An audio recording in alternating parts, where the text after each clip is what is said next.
আজকে বাইক নিয়ে একটু বের হয়েছি, আর বাইক চালাতে চালাতে একটা কথা মনে হলো। আমাদের মধ্যে অনেকেই ছোট ইউটিউবার, কারো হয়ে হয়তো 100 সাবস্ক্রাইবার, কারো 500, আবার কেউ হয়তো 1000-এর কাছাকাছি। কিন্তু একটা সময় এসে যখন ভিডিওতে ভিউজ আসে না, ওয়াচ টাইম বাড়ে না, সাবস্ক্রাইবার বাড়ে না, তখন সত্যি বলতে নিজের ওপরই সন্দেহ হতে শুরু করে।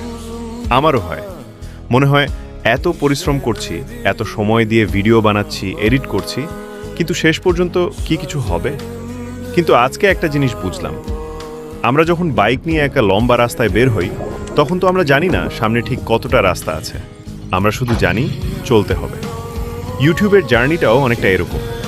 আজ একটা ভিডিওতে ভিউজ কম এসেছে মানেই আমরা হেরে গেছি, এটা না। আজ সাবস্ক্রাইবার বাড়েনি মানেই আমাদের স্বপ্ন শেষ, এটাও না। হয়তো আজকে আমার ভিডিও 10 জন দেখছে, কিন্তু ওই 10 জনের মধ্যে একজন হয়তো কাল আবার আমার ভিডিও দেখতে আসবে, তারপর আরেকজন আসবে। এভাবেই ধীরে ধীরে একটা অডিয়েন্স তৈরি হয়। তাই যারা আমার মতো ছোট ইউটিউবার আছো, তোমাদের একটা কথাই বলবো, ভেঙে পড়ো না। তোমার চ্যানেল ছোট হতে পারে, তোমার ক্যামেরা খুব ভালো নাও হতে পারে, তোমার এডিটিং পারফেক্ট নাও হতে পারে, কিন্তু তুমি যদি সত্যি মন থেকে চেষ্টা করো, তাহলে থেমে যেও না। অন্য কারোর সঙ্গে নিজের চ্যানেল কম্পেয়ার করার দরকার নেই, কারণ ওর জার্নি আর তোমার জার্নি এক না। আজ হয়তো আমরা ছোট, কিন্তু ছোট থেকেই তো বড় হওয়ার শুরু। তাই ভিডিও বানাতে থাকো, ভুল করো, ভুল থেকে শেখো, আবার ভিডিও বানাও। ভিউজ কম এলে মন খারাপ হতে পারে, কিন্তু ক্যামেরাটা বন্ধ করে দিও না, কারণ কে যে তোমার পরের ভিডিওটাই হয়তো তোমার জীবনের সেই ভিডিও হবে যেটার জন্য তুমি এতদিন অপেক্ষা করছিলে। আমি নিজেও চেষ্টা করছি, তোমরাও চেষ্টা করতে থাকো।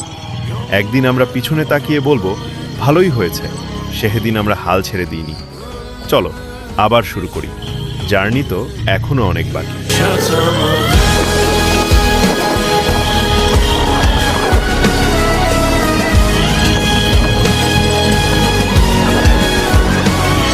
আজকের ভিডিও ছিল এই পর্যন্ত। ভিডিওটি ভালো লাগলে লাইক, কমেন্ট এবং সাবস্ক্রাইব করতে ভুলবেন না।